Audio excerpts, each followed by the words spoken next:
Entering the Pat Mayo Experience. Pat Mayo Experience. Pat Mayo Experience. Pat Mayo Experience. Experience. Welcome to the Pat Mayo Experience, the last piece of the puzzle, probably the losing puzzle. U.S. Open, DraftKings picks, updated betting card, the final betting card, ownership, weather, plus all of your viewer questions. Reed Fowler from DK Live will be joining me in just a moment, but I want to let everyone out there know, and I'm going to be giving some giveaways here. I got some winners for you. I probably should bring that up on my screen who actually won. But there are more giveaways, not for this week, for next week, because it won't be able to get in time. But hey, if you go do things like share the show around, or I have a number I want to get to for the audio podcast. So if you just want to go download even if you don't listen to podcasts, just go download the Pat Mayo Experience. If I get to a number, I'll double the giveaways for next week. What you got to do? 3 ways to do it. Smash the like button for this episode. Leave your DraftKings handle in the comment section. And tell me, screw it. Who do you think is going to win the U.S. Open? There's one.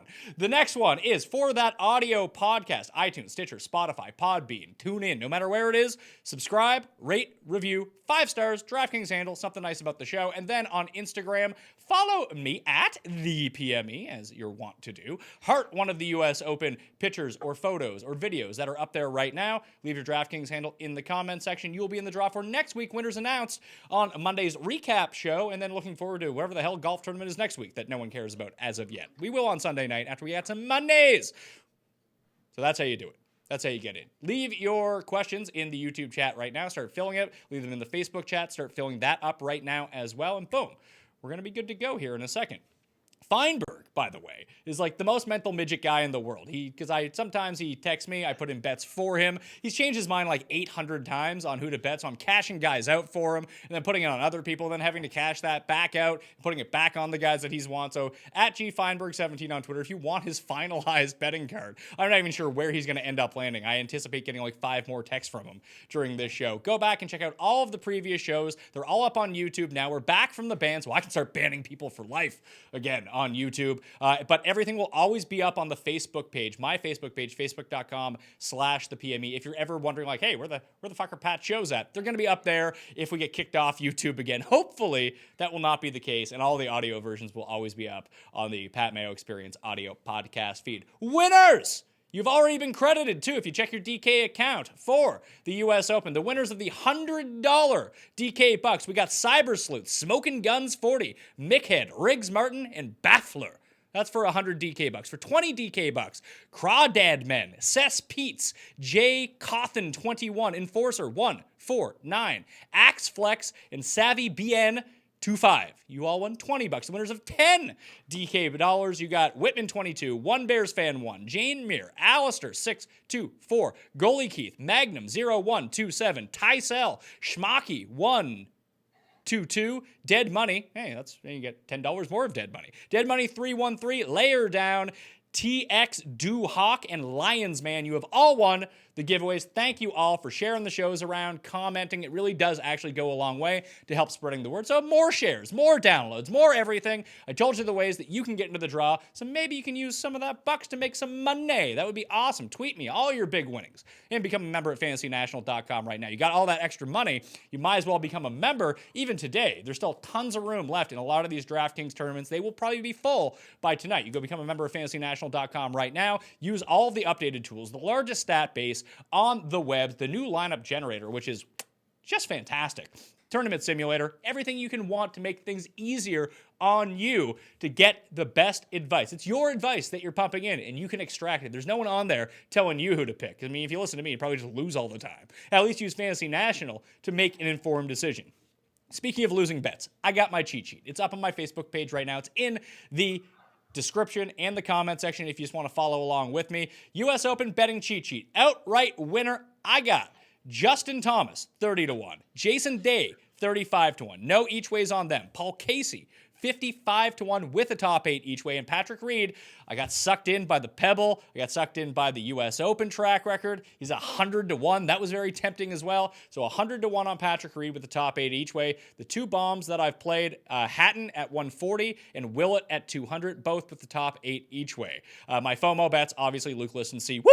Kim. I always play those losers, and they'll probably screw me over. Siwoo, a bit more alive than Luke List this week, probably. Luke List now 200 to 1. I got him at 175 like a sucker. Could have had him at 200 to 1 today. Top 10, I got Louis Oosthuizen at plus 750. Top 20s, Na at 350. Duffner at 5 to 1. Brian Stewart at 12 to 1. My one and done, I wanted to go with Justin Thomas, but apparently I used him in the first event of the year. So I have Jason Day as my one and done. Feinberg doubled up, and he used Justin Thomas as his one and done. Cust is going with Adam Scott. First round leaders. I made a pretty big wager on Dustin Johnson at 18 to 1 to be first round leader. No each way with that. The other 4 that I played, the long shots with the top 5 each way. Duffner and Grace at 100.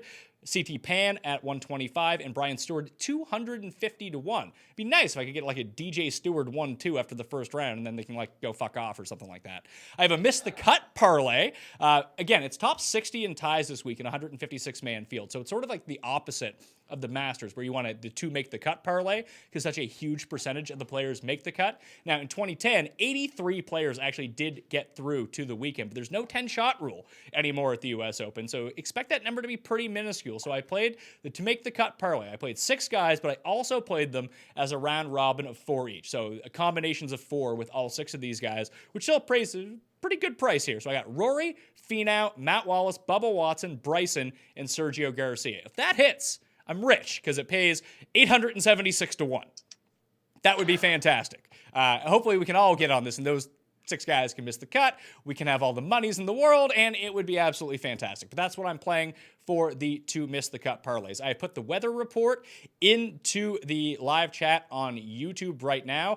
As it stands, it looks like there's a bit of wind picking up on the afternoon on Friday. So a slight advantage to the PM AM wave. I haven't adjusted yet because we're still 20 hours out from this actually starting, and this just popped up on my screen. So I'm going to check it back tonight. And if you're on the East Coast, at least you have time to wake up in the morning and adjust and really lock down to see what the weather is if you want. The windfinder.com is the Pebble Beach / Lone Cypress is the tower that's closest to the course if you want to keep up on it. And frankly, Friday afternoon is the only one where it looks like there's going to be double-digit miles per hour winds. It is the wind. This can always change, especially when you're on the coast. So I would keep up on that, whether it's showdown play for Friday or Saturday or Sunday.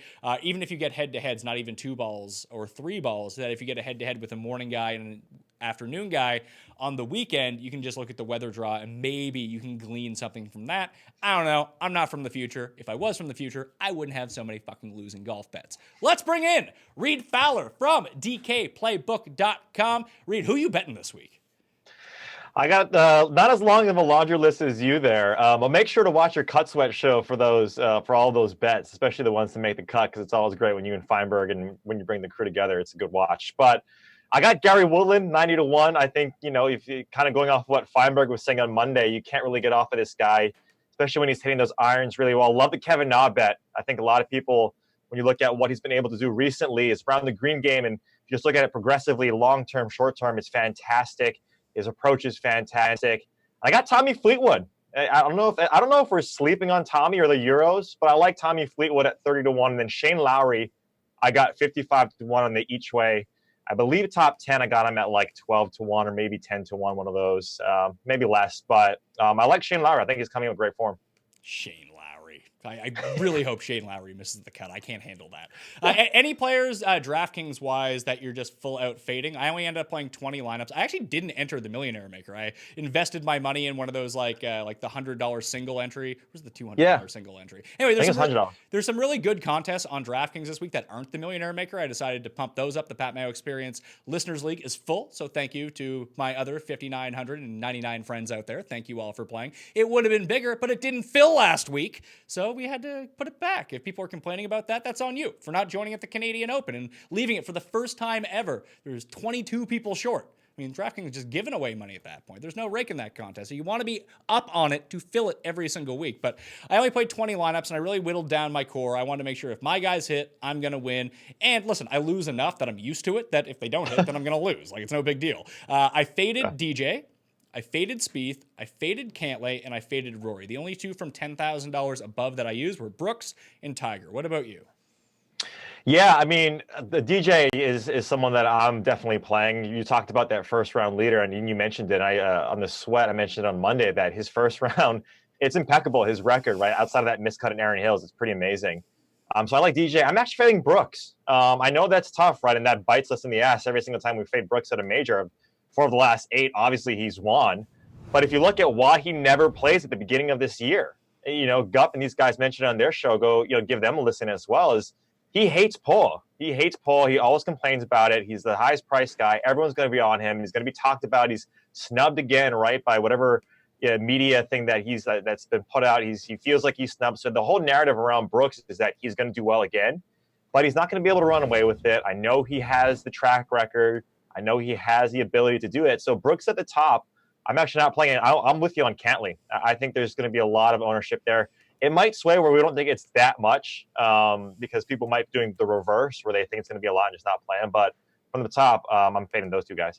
If I go to fantasynational.com right now and check out the projected ownership for DraftKings for the week, one of the reasons that I didn't end up playing Cantlay, and full disclosure, I have no Brant Snedeker and I have no Matt Kuchar. Those are just pure ownership fades. I actually think that all three of them are really good, but I just can't take every single one of the most popular players and share my lineups with everyone else. I'll make my stand. I have Webb Simpson and Adam Scott and Brant Snedeker as the 3 highest owned players. Hideki and Dustin Johnson will be after that.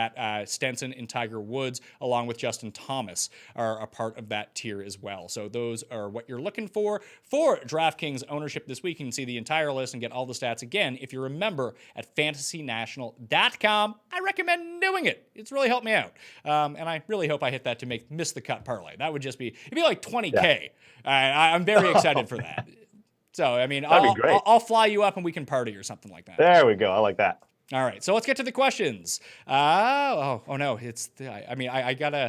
gotta give a special shout out to my man here, Tarasha Guntilake, because I feel like I try to pronounce his name every single week, and I pronounce it a different way, and it's always wrong. But he says, "Hey Pat, huge fan of the show. Is Tommy Fleetwood a full fade this week? I love him this week, but I seem to be the only one that feels that way." Well, Reed has just brought up that he enjoys himself a little bit of Tommy Fleetwood this week. I can tell you that Jeff told me to bet Tommy Fleetwood for him, cash it out, put it on John Rahm. He cashed out John Rahm and put it back on Tommy Fleetwood. So Jeff is on Tommy Fleetwood as of right now as well. I like him. He just didn't make my builds. That's not where I wanted to go to. I basically avoided that upper $8,000 area. Yeah, I mean, I think that's completely fine, right? I think if you're talking game theory, he might be higher owned, right? I don't know where. You might not be getting talked up as much as we liked to at the beginning of the year, where we all love Tommy. We all see him as one of these second-tier guys, which Cantlay was on, and then he won, right, a pretty good tournament of recent. So Tommy Fleetwood at that number, and when you look at his ball striking, when you look at his around the green, it's not the best around the green, but, I mean, he's never out of it. And that's what I like about Tommy. We saw him pop last year at the U.S. Open. We know what he's been able to do in these harder tracks. Ball striking is always there. So I like Tommy. I like Tommy a lot. If you're going balanced, which I think, a lot of people are going to be doing, Tommy is an anchor in a lot of my lineups. And I think maybe a lot of people are sleeping on these Euro guys. I mean, of the last 4 U.S. Opens, it's been American. But if we go before that, 2014, 4 of the last 5 were Euro guys. And so I think Tommy and some of these other ones that we'll mention, hopefully, like a Francesco, maybe a Shane Lowry, these guys can get back on the track. Francesco and Rahm are the 2 Euros that no one seems to be taking. I got them both at 6%. But once we dive into that $8,000 level, like I mentioned, I went full. Actually, I used Xander because he came in at the lowest owned of these guys, and he's still like pushing like 12.5, 13%. But I got Tommy at like 14, Matsuyama at 18, Xander at 12.5, Adam Scott at 18 to 20, and Matt Kuchar at 18 to 20 as well. So I don't think people are sleeping. It's like, I mean, I always say this about Mark Leishman, and this might actually happen with Mark Leishman for once that no one's going to use him. But people will tell you, everyone always talks about Tommy Fleetwood, that it's just not fun to talk about him anymore, but everyone's just going to use him anyway. Yeah, exactly. I mean, what can you say wrong about the guy? Yeah, I mean, his putting has always been something that he needs to work on, especially the short putting. And I don't think you necessarily it's going to be where it's all putting, and we always talk about it every week that it's extremely variant, but that 5 to 10 foot putt, especially for par, I think that's what scares you a little bit about Tommy. But you're right. I mean, everyone is probably just exhausted about talking about this guy every single major. Billy says, huge fan. I'm a huge fan of you too, Billy. Smash the like button. He knows all about it. Smash that like button. Leave your DraftKings handle in the comment section. Tell me your winner. Boom, you're in a draw for 20 DK bucks. Which Euro guy do you think has the best game/chance to take down the U.S. Open this week? I'm hoping it's Tyrrell Hatton, but that's probably not the right answer. It's probably Fleetwood of all like the actual Euro guys, but I didn't end up using him in my lineups. I actually used some John Rahm, just the low ownership. And Golf Savages 2 on Twitter actually tweeted out courses with like the lowest driving distance. Pebble is number 1. And if you look at it, Rahm has top 10s of 6 of those 8 courses. He plays really well on POA, really well in California. I just worry about the state of his game right now, but Rahm is just so good that I feel like if Dustin Johnson can play really well at Pebble, so can John Rahm. Yeah, they seem like the same golfer in a lot of ways. And the thing about Rahm too is it's not that far off, right? I think with a recency bias with Rahm where he missed a cut, I believe it was at the Charles Schwab, which you really shouldn't have, right? That field is not going to be like this. You mentioned it. I mean, when you get him back on the West Coast, he plays extremely well. I think if you look at Paul Casey, a guy that you talked about quite a bit, has a decent shot with a good, with a good number, I think at 55-1. And even Justin Rose. I mean, where have we talked about Justin Rose, right? I mean, yes, he hasn't been elite over the last, 12 to 24 rounds, but I mean, this guy is clearly one of the best golfers in the world. For me, with the number and what I want and essentially who I want to watch and see win, Tommy Fleetwood would rank as the highest for me. But these Euros, I think that a lot of us are sleeping on them, and I wouldn't mind if one of these guys won. Yeah, I mean, we didn't even mention Rory coming off a Rory. 59 watch and a win. We always kind of forget he's just in a class of his own. We kind of forget that he's European. So Rory probably does have the best chance, at least by the betting odds, of taking this down of the Euros. Pick 2, Kevin Kisner, Jim Furyk, and CT Panda. I'll go with Pan and Furyk for me. Yeah, same. Yeah, I actually crossed off Kevin Kisner. The around the green game has not been great. Billy asks, I'm finding myself torn between Day and Xander. My heart says Xander, but Day is setting up quite nicely for this course in playing conditions. I mean, I chose to bet Jason Day. I got a few more points on them. I like them right around the same, but I would go with Jason Day over Xander. Yeah, especially with the Stevie Williams bump, right? I mean, he wants to get back to number 1, so now he's got Stevie Williams on the back. I don't think that matters, but the thing about Xander too, we've always talked about it up until now, is this guy just plays well. He's like the Brooks Jr., if that's a thing, right? He plays well at these majors and these hard tracks. He has a really good track record from his rookie season all the way up until now in these difficult fields. And so I personally would like Xander. I'm a little afraid. I think Jason Day is a fine play. I'm a little afraid with around the green. Of recent, like you mentioned earlier, you don't need to with Jason Day because he's elite, and we've seen it where he's ranked number 1 or 2 in the top 5 around the green over the last 50 to 100 rounds. That scares me a little bit. When the approach scares me a little bit, so I'm going to be a little bit more on Xander than Day. After some struggles, he seems to be primed for a sneaky comeback spot. That would be Mark Leishman. I didn't really give Leishman the due that he should have. He's gained strokes in approach in every single tournament he's played this year. No, I didn't know that. Yeah, I kind of just glanced over him at that price tag.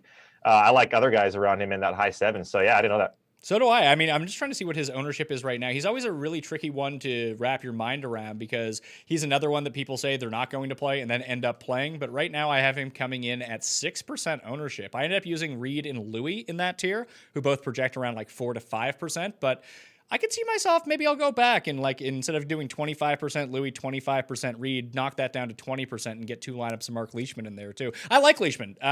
He's just one of those guys that doesn't hit you over the head with a mallet kind of thing. Yeah, and if you just look at those guys right in that range, like Bryson DeChambeau, I mean, who do you have more faith in right now? When DeChambeau is $300 more, yeah, I think he's a more popular GPP play. I always like to play, a guy who can, and we've seen it before from Bryson when he gets on one of these tracks and when he gets going and he has the form, he plays well. But I would have more confidence in Mark Leishman right now to essentially make the cut and then do better than Bryson. I don't have any faith in Bryson this week. Scott says, which of the chalk options will you stay on and which are off the table for you both this week? I already told the guys about 5 minutes ago who I'm fading. Which chalk options do you think you will not be going with? Jim Furyk for me is someone that I can't. You play Jim Furyk. Jim Furyk's fine. No, I can't play Jim Furyk and Snedeker. I think he's playing well. I know he has a Pebble track record and all of that stuff. I know Poa Greens with that pop stroke with the putter does well, but Brent Snedeker for me is another one that I'm fading. Oh, John says, fade DJ, play Brooks. That doesn't sound like a question. Do you know what that means, Reed? Do it. No, you do it. You call it out here. Banned for life. First ban since being unbanned. You're banned for life. Fuck off. Scott, how unique will a DJ Brooks for cheap cut makers, looking at you, Danny, will it be? I don't think it's going to be very popular at all because, shockingly enough, people aren't using Brooks Koepka. Yeah, I mean, again, right? I mean, I'm one of them. I'm the idiot that's not using Brooks in another major, and he's just going to lapse the field. But yeah, I think when you have, if you go, we'll talk about it, I'm sure that there's some $6,000 guys that we have a little bit more confidence in. But the elites usually do well here. Yes, Pebble sets up for a lot of different types of golfers because of the length and what you can accomplish on the greens. But that's not going to be popular at all. John, great work this week as usual, Mayo. Thank you for tuning in. Why does the industry seem to be fading Piercy and Lowry? Good form, have above average short games. Well, Lowry, it feels like more of just an ownership thing. Like stuck in the middle right by Snedeker, even though Snedeker is drawing a lot of attention. People are really on Shane Lowry. I never play Shane Lowry, so I'm out on that. Piercy, I probably should be behind, but that just kind of fell into a pricing thing for me. At $7,000, I went up a little bit for a few guys or down a little bit. He's coming in with super low ownership. I don't hate the Piercy play at all, actually. Yeah, I don't mind it. Again, if you just look at his stats, I mean, even around the green, the putting, right, where he usually falters, he's playing really well. I don't know if we just see him more often than not on the West Coast swing. He plays well there. I personally, like you mentioned, I went more in the $6,000 range because I want to play more of the elite guys and pepper my lineups there. And so I glanced over him. But if we know, I mean, he was one of those guys that, you know, if he can just keep par and not make those bogeys, that's what you kind of need here, right? I mean, we've seen it before at U.S. Opens with Piercy. Owen asks, what do we do with Haotong? Can't get it up and down. I'm fading Haotong. Yeah, don't play Haotong. That's what we do with Haotong. Yeah. Watch him win now. Need help deciding between RCB and Hatton for a 3 max. I mean, I like Hatton. I'm not playing Cabrera Bello, so I'll go Terrell Hatton. Yeah, Rafa just, God, he always pops for like 4 or 5 holes, like on a Friday or a Saturday, and he gets kind of in contention and then he just falters on Sunday. So I'd rather go with Hatton. We see that he's trending over the last few tournaments where you like to see him. And then you guys got him right at that pretty large number, I think, before. So yeah, I would go with Hatton over RCB. What do you think of Rory Sabatini this week? Although he has no recent experience, he has historically performed very poorly at Pebble Beach, and he's just overpriced for me. There's just, when you compare his name to the guys next to him, he might outperform them, but the talent level just isn't the same. Now, give me Kevin Na over him at that same price tag. Rory's fine. I think I like him in these like secondary tournaments that are a little bit more difficult. Like if he was at the RBC, I would like him kind of there, but not here. Stenson or Simpson this week? I'm not playing Henrik Stenson. I am playing Webb Simpson, so that's my choice. Yeah, it's tough, man. Stenson is playing so well with the irons, but it's just shit with his around the green. But I got to go with Stenson. What is Kevin Na's ownership going to be? Let's see here. Kevin Na, I have projected 11% ownership. Would that dissuade you from playing him at all? No, not at all. Like I mentioned earlier, I mean, you look at Kevin Na, we obviously know that recent form is there. I mean, he won recently. And when you just look over long form, the approach is there. You don't need to hit it a ton, which he doesn't off the tee. And you need to be able to scramble. I mean, we've talked about it ad nauseum this week that the greens in regulation, some of the smallest greens, you're not going to have these long putts. You're not going to be able to, make those long ones. You're going to have to be able to scramble. And over the short and then long term, Kevin Na is right there. He's always been right there with getting up and down. So it's not going to sway me at all. Jack asked thoughts on Leishman. We just went through Leishman about 4 minutes ago. If you want to rewind or just watch it back on demand, we covered him pretty extensively. Andrew asked, Wiesberger, Scheffler, or Wallace? I'm crossing off Wallace. Wallace is fine. If you want to play him, you can play him. I used Wiesberger. I actually had a decision between Wiesberger and Scheffler. I decided on Wiesberger. Yeah, I like Scotty. I like Scotty Scheffler as one of the guys down there in the 6K range. You're not feeling the burned? No, I'm not feeling the burn, man, which I hope is a good thing.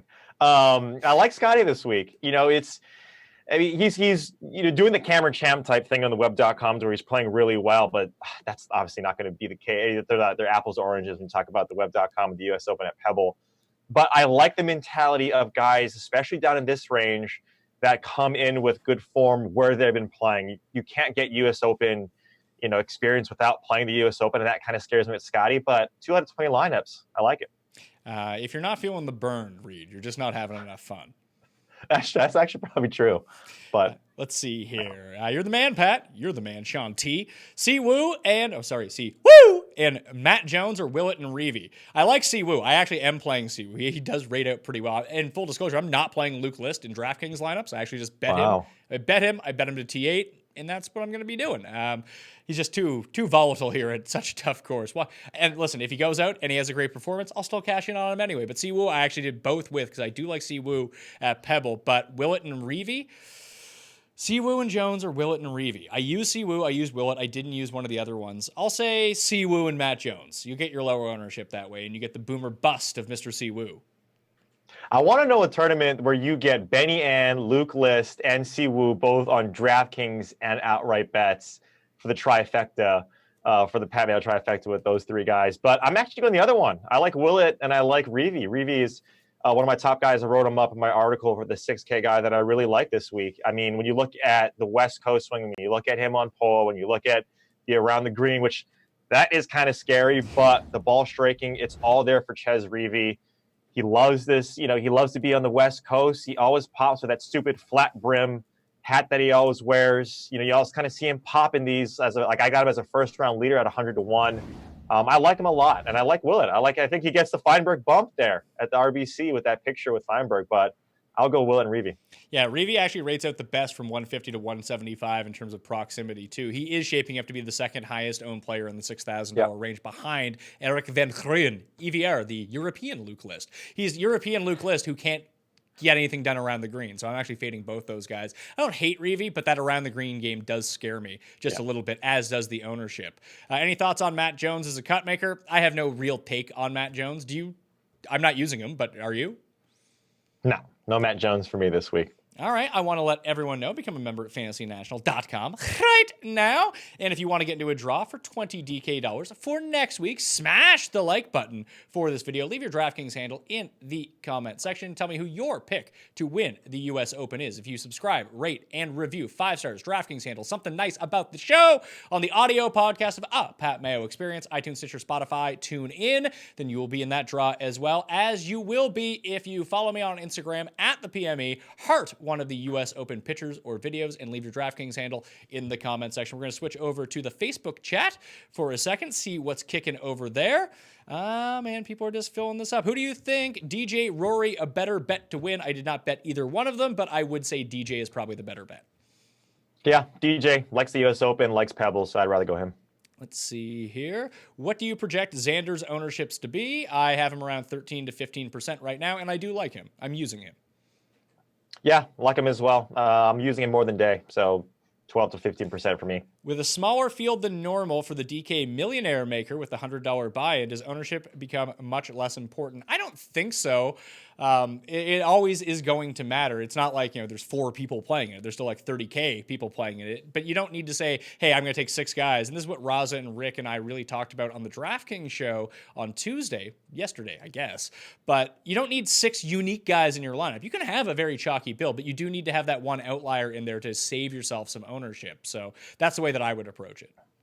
Yeah, and another way you can, differentiate is leaving salary on the table. I think when you look at, especially the Millie Maker, and this is sort of like a first world problem, like you're splitting the Millie Maker with someone if you had, a duplicate lineup.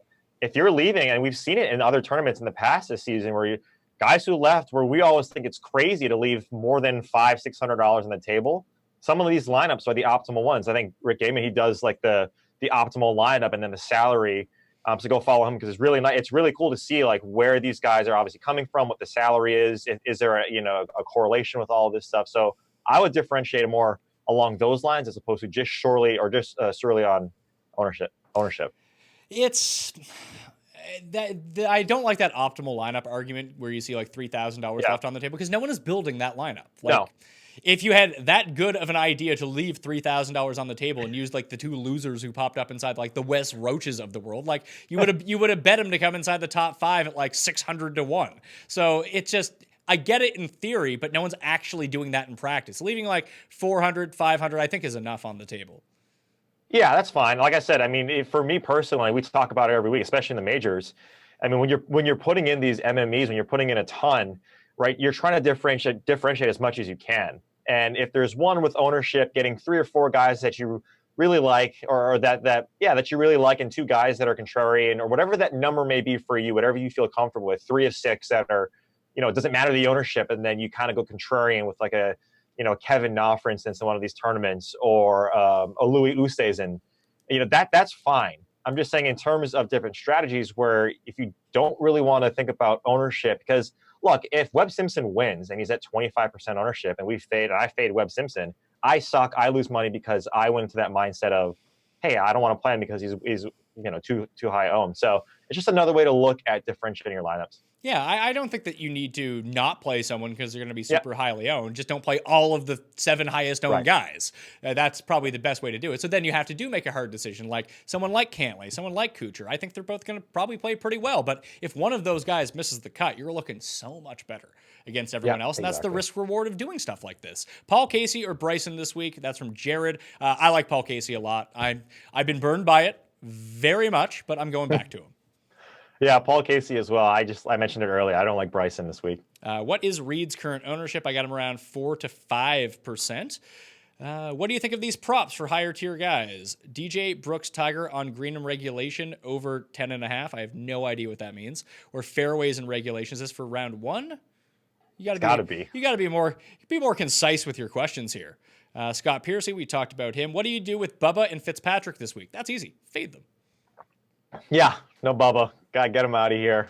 Fitzpatrick was interesting. I don't know why I've liked him over the past couple of weeks because he sucks. But he was one of the final cuts for me. Horschel or Furyk? I like Jim Furyk in that spot. I'm going Billy Ho just because and it's more so I don't like Jim Furyk. Like him. Why do you hate the elderly, Reed? No, I actually love it. If you're watching The Sweat and you're watching our segments where me and Ulrich go head to head, he's all about the millennials. He's all about the young guys, and I'm all about the vets like Zach Johnson and Jim Furyk and Shane Lowry. So I do like the old guys. It's just, I don't know.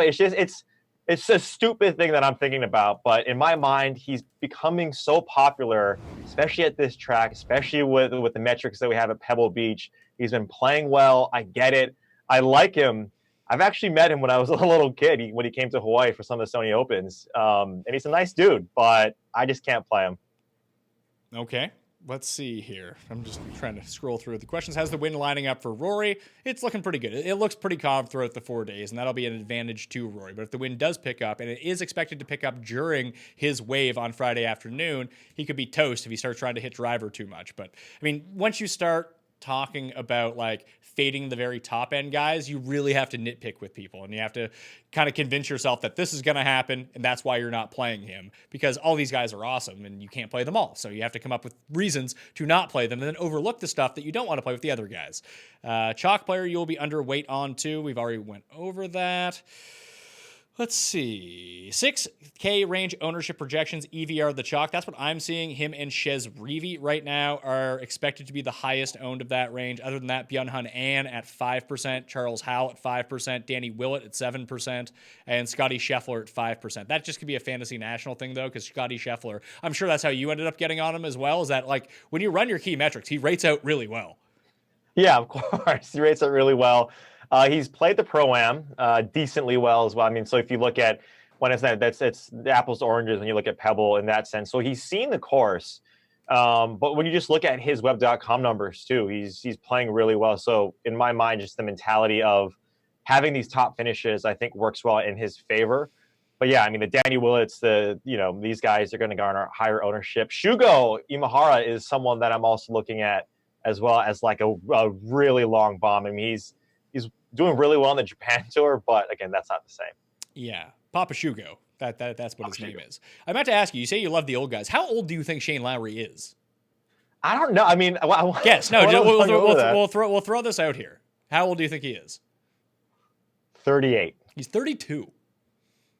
Okay, but he looks like he's closer to 40 than 30. Oh, I mean, just shout out the poor physique of poor Shane Lowry. You guys looking too old for you, Reed? Not everyone can have your devilishly handsome looks. Yeah, no, I mean, if Jason Day, hopefully he does well so I can be his body double in some of these things when he gets vertigo. Maybe he can just sub me in. and I can play a really bad round for him and hopefully piss everyone off as well. Cody asks, with Scott's ownership projecting to be so high, would you pivot to Casey? It's not like Casey's coming in with no ownership here. He's going to be in the double digits as well. I would do it because I like Casey more than I like Scott, but you save yourself 3%, 4% in ownership. If you're committed to Scott, I don't think that's the pivot you want to make if you're looking to save ownership. Are you scared of like how well Adam Scott is putting so far? Yeah, I'm not using him. Yeah. Okay. Because I mean, like you guys mentioned it earlier. I mean, with the flag in, like you talked about, it's helped him putting extreme, like 16th. You see it right there. I mean, that's crazy over the last 24 rounds for Adam Scott. I tend to go a little bit more towards Adam Scott in that sense. But, man, I am scared of that putter because that can reverse really quickly. Who is your favorite amateur not named Hovland? Well, I mean, Hovland is going to be the guy. I don't even know who all of them are. Who's the firefighter guy? What's his name? Him. Oh. Wait. No, and now I think I got this all backwards. I think Parisel is the firefighter guy. That's not the guy. I want Stuart. Parziali. Yeah, not him. I want Stuart, whatever the hell his name is. Stuart Hesgad. He plays Pebble all the time. Let's go with him. Yeah, okay. I don't know. So that's the pick. Sergio's long-term form on POA worth the risk. I just can't do it. I can't do it with Sergio anymore. And I feel like everyone has been at their breaking point with Sergio. Last week at the Canadian Open really clinched it for me because he'd been playing so well in everything that wasn't a major, and now he finally missed the cut here. Sergio's going to be the guy that comes like second and wins someone $1 million, and like no one has him. Yeah, I have a star by his name in Fantasy National, and I really want to unstar it because, like you mentioned, he's hurt a lot of people of recent. But, man, those irons, that ball striking, the opportunities gained over the last 36 rounds, he's top 10. The approach, he's top 10. His around-the-green game sucks. So if you want another reason why not to play Sergio in this spot, then fine. But I really got to think long and hard because I like him this week, but like you mentioned, he's burned me a couple of times as well. Next question. Any thoughts on Sabatini? We've been through that, not playing him at that price point. Let's see. Zach Johnson thoughts. I'm not playing him. He was one of my very last cuts in that bottom $7,000 range. I still might go back to him. I do like him a lot. I think he's actually been sneaky really good. The putter hasn't been there, but the short game is back. The irons are back, and we know he's going to hit a lot of fairways. So I have nothing against Zach Johnson. I actually think he's a decent play. Yeah, in the proximity from 150, he's top 20 as well. I think it's just outside the top 15. So when you look at, again, the type of player that we want, he sets up prey. He's like the Brant Snedeker. He's like these guys that can put it in the fairway, doesn't need distance. We've seen him win a major before, obviously. So I don't mind it at all. Thoughts on Brandon Grace? I'm using Brandon Grace. I bet him his first round leader. I believe I have him in 3 of 20 lineups. Him and Cameron Smith were just 2 players whose long-term form that I really like this week. And obviously they have no recent form because they've just been brutal. But if they can hit the fairways, they're good enough scramblers, and they tend to play well at U.S. Open style tracks, tougher courses. And if they do really ratchet up the difficulty to 11 here, Grace and Cam Smith are 2 guys that are going to be completely unowned, like 1-2% ownership that I can sneak into my lineup. So that's what I did. Yeah, that's fine. Grace, especially if that weather can change, which I don't think it will drastically. He's the type of guy that we want right at Pebble if that wind picks up. I like Billy Ho, like I mentioned earlier, in that price range, but Brandon Grace, I'm not using him. So if you got to listen to Pat on that one. I'm using more Billy Ho than Grace here. Thoughts on Leishman? We discussed Leishman about 10 minutes ago. You can go rewind. I might actually get onto him was the conclusion of that. Thoughts on EVR? Full fade as the mega chalk in the $6,000 area. Are you playing EVR? No EVR for me. Same thing. Player with the best chance to win his first major. Probably Luke List, right? Yeah, let's just go to Luke List. I mean, if he does, oh my God, that'd be fantastic. His first win to be one of the hardest tracks to win in a season. No, I mean, that's like he's there. He's right there. We talked about some of the second tier guys, but that'd be great for like a Luke List or Siwoo to win. Oh, that would be. I mean, listen, I would personally love that a lot. So would my bank account. The actual best chance. I mean, Cantlay has to be up there in the running. Ricky and Rahm and Fleetwood are probably the top 4 of like best first time chance winners. I hope it's Casey because that would also be fantastic. But those 4 guys probably do have the best chances. Ricky's game match well here. I think so. I mean, I think Ricky's game matches well everywhere. He's a great player. He just can't put it all together, right? I mean, we see it a lot on these weekend golfs with Ricky, but he has the game to win. and a lot of different types of tracks. And at Pebble, I mean, it's a California kid, so if you want to use that narrative as well, I mean, Ricky's right there. How do you feel about the barn rat? I did find out from inside sources, aka some guy tweeted me on Twitter, that you can have SIGs on the course, so that will play to the advantage of barn rat because he won't be stressed out the entire time. But his around the green game sucks, and his irons suck. No, I gotta pass. It's the Mayo Army telling you about all the inside scoops with the USGA rules about SIGs on the course. No, I'm off on barn rat. We talked about the guys in the 6K range that I like. What will the winning score be? I'm going to say it's -6. That's going to be my guess. Yeah, I was going to say -4, right around there. So, I mean, if it's there, that's the exact type of US Open we want. Thoughts on Ian Poulter? I know I had him in my final cut of players because I liked him as a pivot off of Lowry and Snedeker in that range. No one was really talking him up. And now I have to go see if I actually did end up playing him or not. It was just kind of down to just a few guys. Let me type in Poulter. Yes, I used 15% Ian Poulter in my lineup. So, hey, I like Ian Poulter. Yeah, he was a last cut for me. I get why you want to play him, right? I mean, when he gets those irons hot, he's really tough to beat. And then he can always just rattle off, 10-foot putts for birdie or par. He's one of the best at that. It's just at that price tag. I had to look really long and hard. I just didn't like the track record. If he's going to win one, I think it's going to be on his soil. I think if he's going to win a British Open, that's more his style, or even the Masters. I really like him at Augusta. It's just here right now. I don't have a good feel for Poulter, so I'm fading him. Thoughts on Molinari? Like Molinari, I had to decide between him, Rahm, and Ricky. 2 out of the 3 as like a contrarian top end play, and I went with Ricky and Rahm and left Molinari by the wayside. But I know a lot of people do like Molinari. Yeah, I like Molinari this week. Jeff and I have a bet, a head-to-head with Molinari and who did he choose? Bryson. So whoever just wins, and you see his stupid whiteboard when we do our shows. He always has something snarky to say. So if I win, I get full capabilities of using that whiteboard for a week. But I like Molinari. If you get him on shorter tracks too, and the stats aren't there, so this is more of a gut feel for me. He does the same thing where we see him on these bigger tracks do well. Yes, the putter has left him. I think he's lost putting over the last 3 rounds consecutively. But at the API and these other tournaments where he's putted really well, he's won. And so I really like him on shorter courses. The ball striking is there on shorter courses like Pebble Beach. So I like him. Better chance to win, Furyk or Sabatini? I'd go with Furyk on that end. Thoughts on the X-Man? We've already talked about the X-Man a bunch so far, so you can just go rewind and check that out. I'm playing him in my lineups. I think he's fine. What's your thoughts on this lineup? I'm not here to evaluate your lineups. Your lineups are your choice. That's what you can put in. I hate it. I don't think it's going to win. And I'm probably going to be right about that. Just like all my lineups are probably going to suck and lose all the money. So that's the way we're going to do it. Let's go back to the YouTube chat. And we got any like for Nick Taylor, Nate Lashley, nasty Nate 666 Taylor. Oh boy. Or Matt Jones. No, I'm not using any of them. No. Taylor pops in the stat model, but no. Shez, we already went on Shez. Any thoughts on Roberto Castro? No, thank you.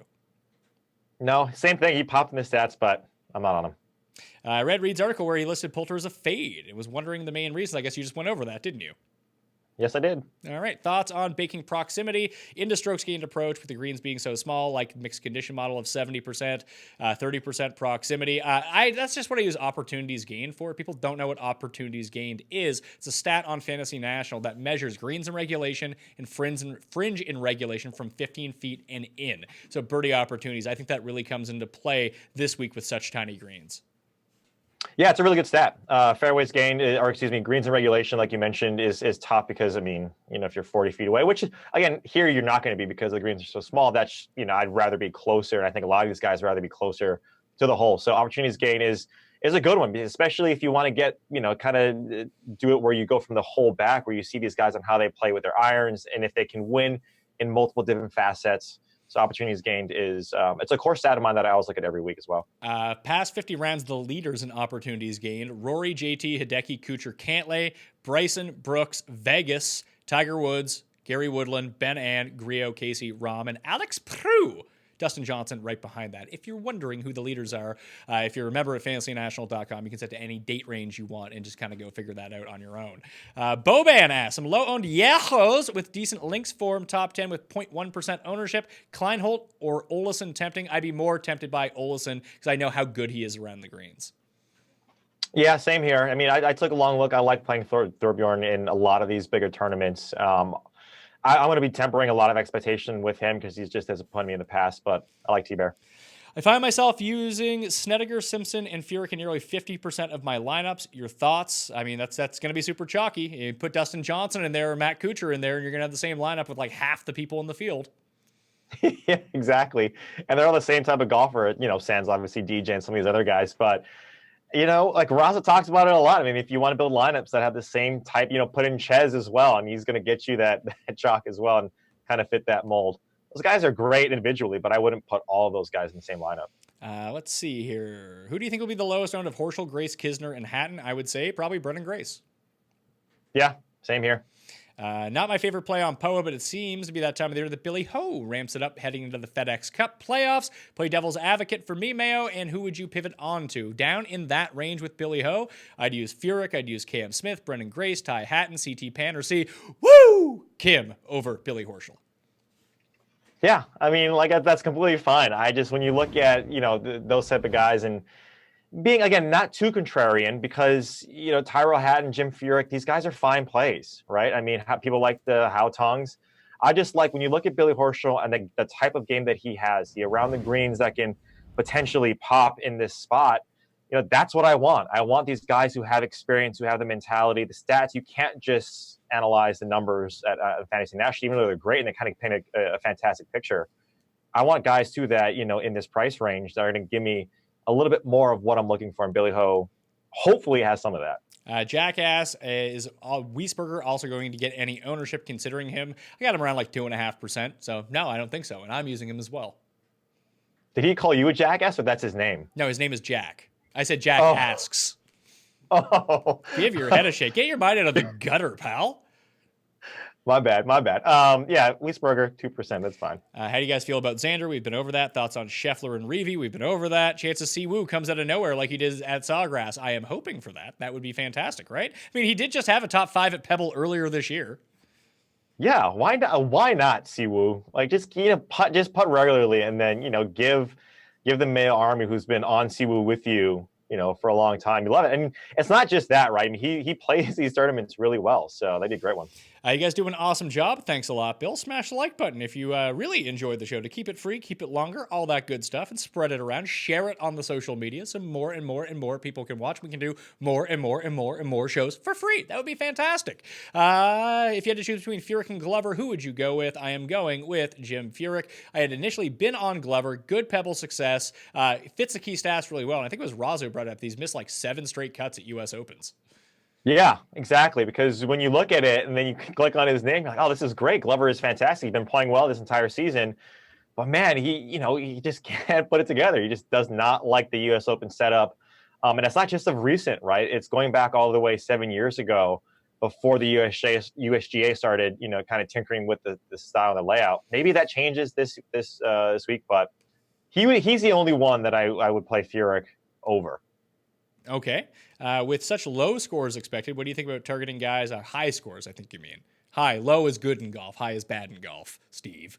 Targeting guys who can rack up birdies but also have double and triple potential, like Bryson or Phil. I didn't end up using Bryson or Phil, but I don't hate that strategy, but I would be looking to avoid the guys that card like quadruple bogeys. That's never good. Because what if they don't make the birdies and they're done?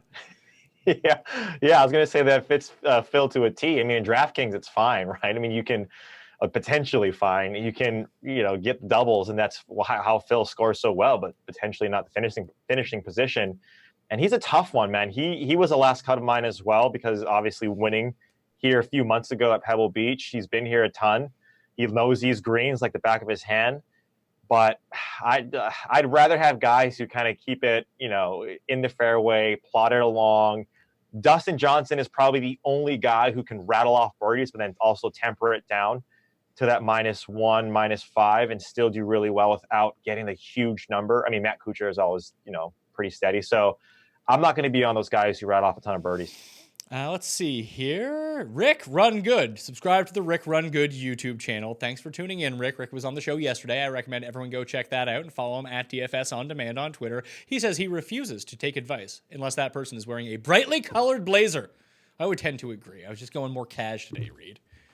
I know. I was going to say, that blazer was fantastic. Where do you get these things? I just walk into, the local, it's funny. I can wear stuff off the rack if it's, misshapen, and that's where I go like buy my blazers at, because I just put them on. I was like, these fit fantastic. I'm like the only person in the world who this fits, and it's the same place every time. They just apparently have my size with like my weird deformed shoulders.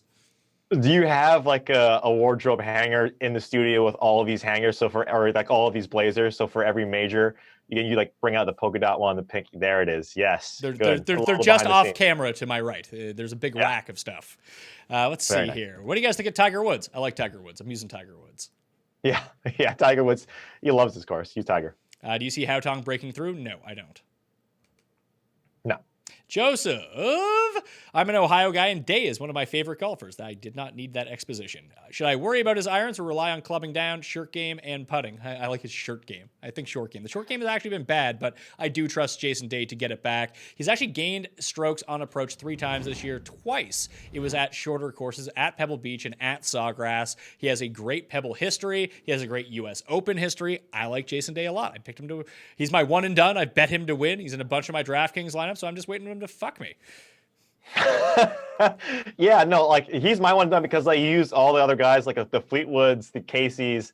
I used all of them before, so for whatever reason, I didn't use my boy Jason Day. So he'll be my one and done. I mentioned how I like some guys a little bit more than him, but he said it. He wants to get back to number one. He's making changes. Hopefully that works well for him at this course, because if it does, you're going to hit. So I like it. Thoughts on Jimmy Walker's ownership? I have him around 7 or 8% right now. He was one of my final cuts from my lineups. I like him at Pebble. He is driving the ball a little bit better. I might regret not using him, but I will not be using him. No, not using him as well. I like him on those like wide driving courses, not here. Yeah, although, like I said, it actually has been a lot better recently in terms of his even driving accuracy. He seems to be getting it a bit better. Favorite player below $7,000. This may surprise you because the around the green game is not great on the long term, but it is progressively getting better. But I just like the way that Jason Duffner's striking the ball right now. Yeah, I've used him in so many spots like this, and he's burned me so much. Thing is, he's playing really well. I'm not using him. Probably gonna regret that. But Ches Reavie for me is my favorite. I mentioned someone, Papa Shugo. I love him. At this track as well for an extreme bomb, Scotty Scheffler. But favorite would be Ches. Frank says, "Thanks for the 10 DK bucks. You demand. Am I foolish for liking Usti this week? Probably because I like him too." God, Usti. This course sets up perfectly for him. I don't like him. I played him once all season when I was really on him. I think it's at the PGA and didn't do well. So I'm off Louis. This guy asked about Rose and Sergio's ownership percentage. I got Rose at 10 to 12% and Sergio at 3 to 5%. Yes, that's what I mean about Sergio, man. I think Sergio, he's the kind of guy who can turn it on. And like I said, I have a lot to think about. It's either him in the lineups or not. And I like the ball striking, like it's all there, but God, I don't know. I don't know about Sergio. I'm gonna have to defer to the people on that one. Lance, most likely to make the cut out of Walker, Duffner, and Willett. Probably Duffner. Yeah, Duffner, which is weird to say. Any head-to-heads piquing your interest this week? I mean, that all depends on what site that you wager on. I'm sure there are some out there. I posted one of my Golf Digest column that people can go check out. I tell you what it is, but hey, that's their content. You need to go search that out on golfdigest.com. The back injury is scary and the form is awful, but he did show some upside at Honda. Any love for Ernie Els? Who's like Tim Anderson? I heard of Ernie Els once. I'm going to use him. He won a major 20 years ago, so he could definitely win this week. No, I have no love for Ernie Els. It's like that one guy who always touts KJ Choi. They were just back in like the 2000s. No love for Ernie. Favorite top US Euro Aussie plays? I don't play those. Do you? No. DJ, Jimmy Walker, or Cantlay and Stenson? I'd go DJ and Jimmy Walker. Wow. Yeah, for ownership, potentially, but DJ is going to be high. Yeah, I'll go with that one as well. Yeah, I just think DJ has the best chance to win of all those guys, and you want to have the winner. Thoughts on McDowell? Think he's underlooked again. I don't think that underlooked is actually like a thing people say or right, but if you think that people will not be on him, I guarantee you people will be on Graham McDowell. Yeah, especially because of the narrative of him now being in his home tournament of the British Open, but he's been playing well. I like him. I think he keeps that streak alive. That putt obviously got him in that tournament, so I think he does well. You like him on. We always talk about this. The Graham and coastal courses. That's what he wants. So I like Graham. What is Ricky's ownership going to be? It's pretty low of the 9K guys. So I actually did use some Ricky. I moved some of my, like I said, my day. And when I first did my run, I had like 80% day in Justin Thomas. I was like, it's probably a bit too much. So I divvied it up into John Rahm and Ricky Fowler just a little bit. I have them at 8 to 10% owned. Man, that's crazy, right? I mean, getting Ricky. Finau's got to be down there in that price or in that Finau, I have at 5%, and I'm not. Yeah, using exactly. It. I'm full fading Finau. Crazy, and that's fine. I mean, fading Finau is fine. Ricky, on the other hand, if you can get this guy at that with that ownership just stays right there, I think that's great. We talked about it, man. He's one of these guys that's right there in the cusp of winning a tournament. It might be a PGA or an Augusta before it's the U.S. Open, but if he gets everything clicking here, and we know how well he does with his short game, we know how well he does with his putting. It's if he keeps that in the fairway, if he keeps the ball striking there and the par 4 scoring, I think he has a really good chance. So I guess a good pivot. Let's see here. What do you think about Griot or Piercy? Both, I like how both set up at Pebble. I haven't heard much about them. I like Piercy more than I like Griot. Griot sucks around the greens. Yeah, same. Okay. Thoughts on Affy Burnrat? Already went over that. That's a fade. Can you differentiate by picking the 3 lowest guys you have in your pool with the 3 highest? Sure. You can do whatever you want to differentiate, I suppose. Would you get behind a Willett, Hovland, Xander, Tiger, Snedeker to make the cut parlay? With top 60 and ties, I am playing no to make the cut parlays. I'd much prefer to play to miss the cut parlays. Yeah, Hovland, that kind of scares me. I mean, I think a lot of people are playing because of what he was able to do when he played there in college, but that's a tough one to make the cut. It's a good sweat. It's going to be interesting, but I wouldn't do that. Thoughts on final sweat being 11 o'clock Sunday night versus 7:30 p.m. Should be way more exciting. No? I hate when fucking people don't ask a question, but say no at the end with a question mark to make it seem like it's a question. Fucking hate that. And who cares? The time's going to happen when it happens. It's going to be exciting. Remember when the Masters was early? Was that less exciting? No. So it doesn't matter when it happens. Do you think Jim Furyk will be fatigued playing 4 weeks in a row? Nah, I don't think so. Harris English? Nah, I don't think so. Everyone in the DFS industry seems to be off Koepka. Do you think that bleeds over to the public, or will he be popular due to his notoriety in majors? I don't think he's going to be popular. I'm actually using Koepka for the first major this year, so he's guaranteed to miss the cut. Yeah, I think Koepka's the one enigma where, I think all of us in the industry potentially get too cute, or with him, you don't need stats, but when you're seeing it and seeing him win at an impressive clip, you just kind of play the numbers over and over again, and it's kind of weird what he's doing. So the public, when they see a guy like Brooks Koepka, they potentially gloss over it because of guys like Ricky, Dustin, Tiger, Rory that are all right there as well. So I don't think it's going to be high owned. Hank says, Piercy, Horschel, Griot, Hatton, pick 2. Hatton for sure, and I guess I'll go with Scott Piercy. Hatton, Horschel for me. Okay. Lucas Glover or Eric Van Rooyen to make the cut in a 5-person $1 million max salary. I don't understand what that means. I'd go with Glover over EVR. Yeah, same. Okay.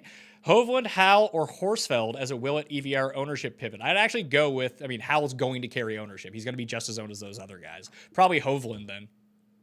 Yeah. Howell is the West Coast guy, right? So yeah, he's going to be owned. Usti or Woodland. Didn't use Woodland. I am using Usti. I believe you're the reverse. I'm the reverse, yep. Okay. This guy needs to fuck off with Harris English. I'm going to ban you for life if you ever ask for about Harris English again. Nick Taylor, top 10 lock. That is not a question. You're banned for life. Especially saying something stupid like that. What else do we got here? Cantlay or Tiger? I'm leaning Tiger, but afraid the way Cantlay has been playing. I like Tiger more than I like Cantlay. What about you?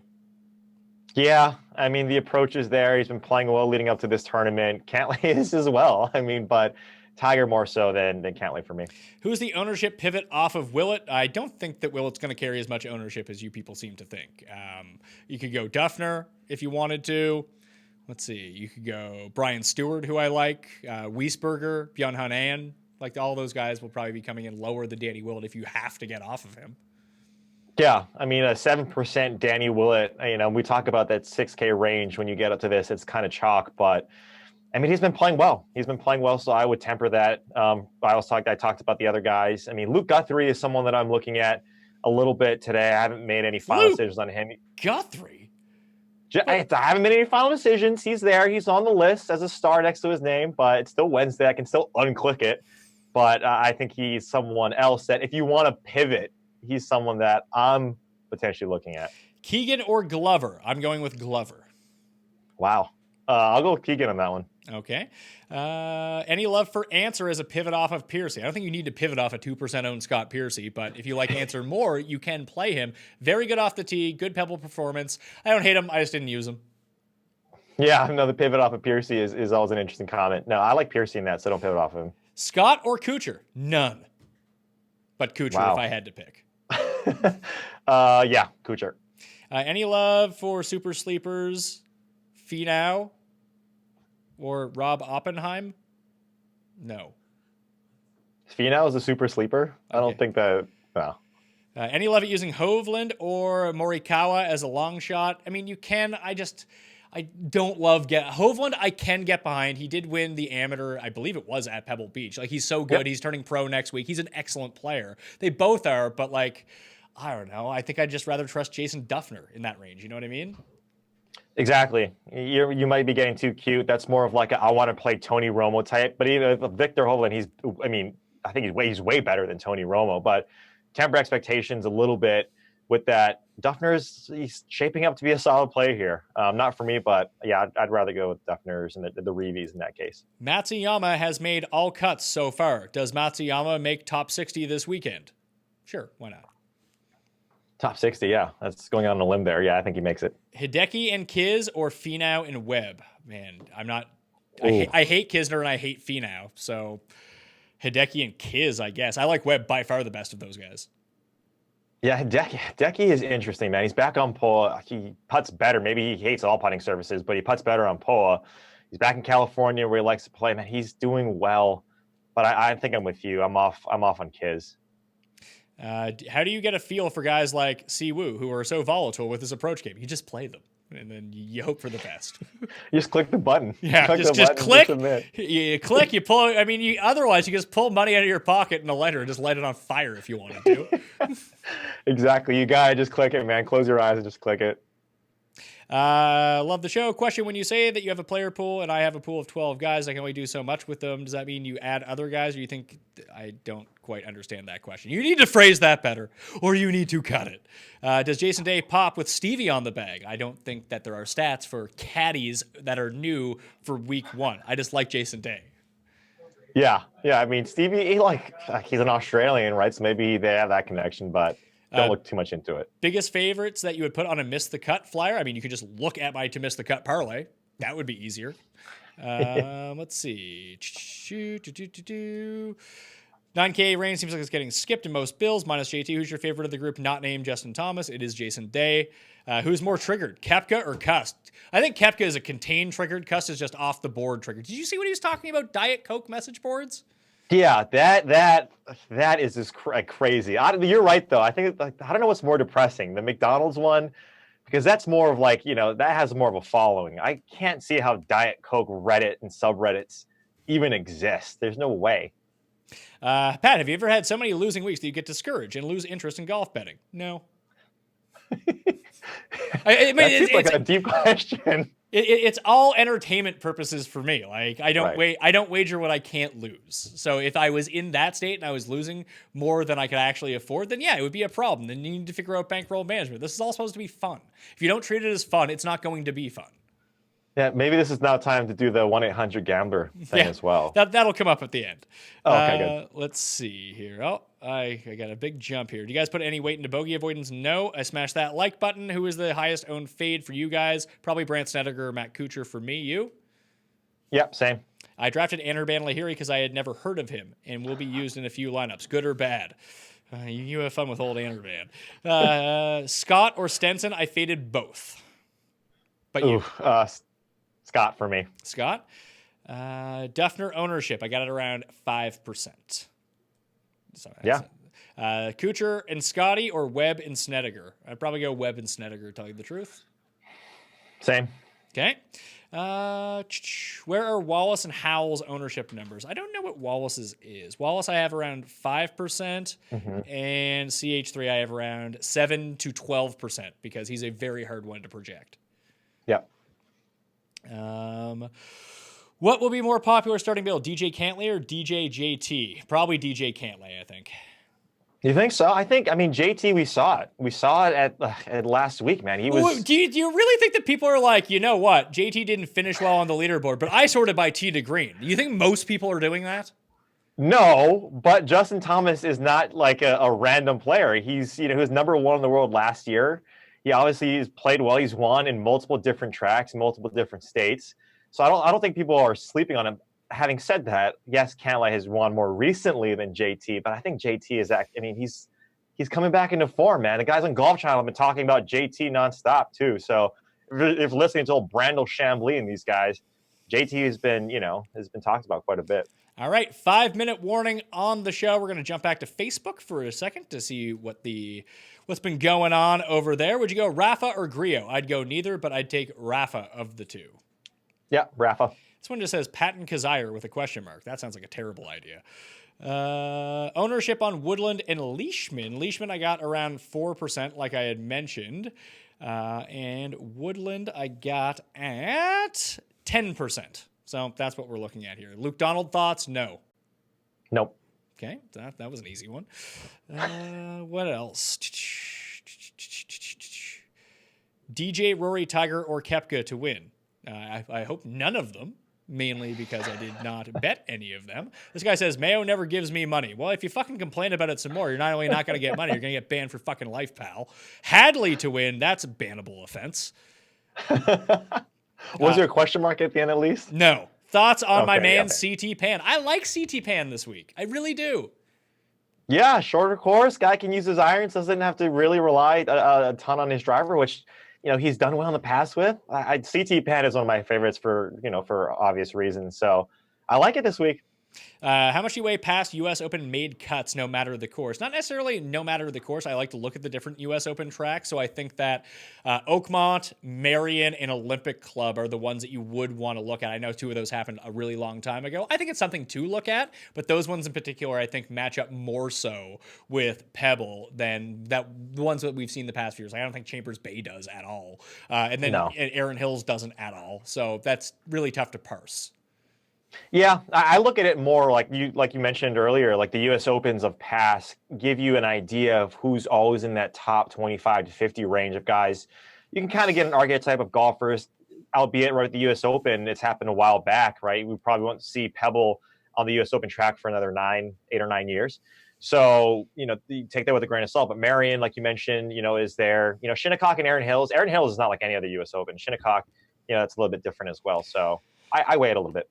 Ollie Schneiderjans and Patton Kazire for sleepers. Like, as in you want to be dead and you'll go to sleep by playing these guys, and sure, go for it. Yeah, have fun with that. Spieth, JT, or Cantlay for one and done, I'd go JT. Yep. Okay, we're down into the one-word answer part, and we're back to the YouTube chat. Remember, smash the like button for the video. Leave your DraftKings handle in the comment section. Not the live chat, the comment section. And tell me who your pick to win is. That will be a draw for 20 DK bucks. Rate, review, and subscribe to the Pat Mayo Experience audio podcast. 5-star review, DraftKings handle. Something nice about the show. It's another way to get in. Or follow me on the Instagrams at the PME. Like one of the U.S. Open photos or videos. Leave your DraftKings handle in the comment section. That's another way that you can get into a draw for 20 DK bucks. What is Molinari? Francesco Molinari. What is his ownership going to be? I have him at, it's actually gone up over the course of the show from 6.1 to 6.7%. So I'll say between 6 and 7%. With huge stars and scrubs lineup, I need a player $6,500 below. Do I play it safe with L's? That is not safe, by the way. Or take a stab at someone else? I just wouldn't play anyone below 6,600. I'd change my lineup. And then Papa Shugo is the only guy that I like at 65 on the dot there, but go in with buyer beware. Thunder Bear or Burned? I go with Burned Wiesberger. Yep, Wiesberger. Do you guys believe that a player under 50 to 1 has to be the winner of the tournament? I mean, probably. I hope not, but yes, probably. Yeah, that's been the trend. What about starting a GPP off with Koepka and Fowler and going cheap with Putnam and Wise? I don't like Putnam and Wise, but I do like that idea of going Koepka and Fowler. I think that's a very unique build. You can start taking the chalky guys if you start your lineups that way. Yeah, exactly. I haven't seen enough from Wise yet to play him at this type of track. Thoughts on Sabatini? Pass. DeChambeau going to pop this week. What do you think his one and done ownership is going to be? He's going to be one of the lowest owned one and done guys, as either most people have used him or his form is so bad. I'm actually passing on DeChambeau this week. Same as me. Okay. Pat, just want to say Great job. Happy you're back on YouTube. Thanks for tuning in, Scott. You should check out... oh, man, the chat just skipped on me big time here. That's not good. All right, well, I have to pick up from somewhere. I have no idea what that guy's question is anymore. Zach Johnson, Peters, Duffner, and Reevy. Pick two of your favorites for me. I'll go with Zach Johnson and Duffner. Duffner, Reevy. Wiesberger ownership, 3%. Thoughts on him? We've gone over that like 8 times. Any players you like to rack up DK scoring but not have a great finishing position? Not at this course at a U.S. Open, no. No. What is Justin Rose's ownership going to be at? I have between 9 and 11%. Which is crazy, but yeah, that makes sense. This guy says, Pat Mayo never gives me money. What the fuck? That is not a question. So this is what I'll give you. A ban for life! Fuck off. Next one. No love for Phil's storyline I gave you last night, Pat? No. I don't care that it's his birthday. I don't. If he wins, that's awesome, but I'm not going to factor that into it. Did Cust find 4 people to go into his Millionaire Maker bullet with this week? I mean, let's get to real questions here. Stenson or Snedeker? I'd go Snedeker. Yeah, same. Van Rooyen for top South African? No thanks. No. Scrambling important this week? Scrambling is important every week. No love for Justin Harding? He pops in my model. No, not for me. You? No. Missed most of the show. Thoughts on Kevin Na? We both like Kevin Na. Yep. Next one. Who is Reed's 6K lock of the week? Reed, here's your chance to shine again. Yeah, this was the last week was shitty, but I like Ches Reevy in there. Scotty Scheffler is another one that I really like, but the best one, obviously, for me would be Ches Reevy at like 6,900. Any line on Phil's ownership? I got 66%, no, not 66%, 6% ownership right now on him. Cantlay ownership, I have between 18 and 21%.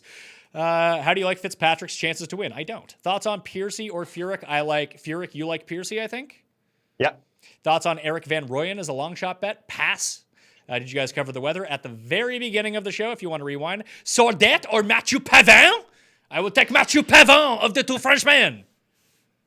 Sure. I like that one. I couldn't understand those names, but I like that one. Mathieu Pavin played really well last year at the U.S. Open. He had a top 20 performance, so that's something to look at. That's how he's in this. I think that's how he's in this anyway. Who do you like more, CH3 or Van Rooyen? Fading them both, but I like CH3 more.